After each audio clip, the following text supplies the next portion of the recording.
The flashing orange light on a SHA modem typically indicates that the device is undergoing a firmware update.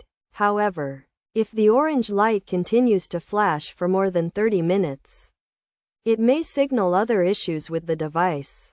Some common causes of this problem include loose or faulty cable connections, a network outage, or a damaged or outdated modem. To resolve the issue, it's best to start by waiting for the update to complete, which should take no more than 30 minutes.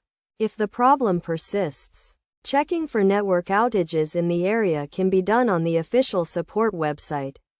Another solution is to power cycle the modem by turning it off, disconnecting it from the power outlet, and leaving it unplugged for at least 5 minutes before plugging it back in and powering it up.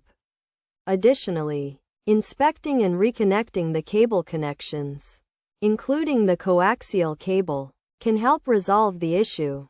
If the coaxial cable is damaged, replacing it is necessary. In some cases, a factory reset may be required, which involves pressing and holding the reset button at the back of the modem for approximately 20 seconds. If none of these solutions work, the modem may be outdated or damaged and needs to be replaced.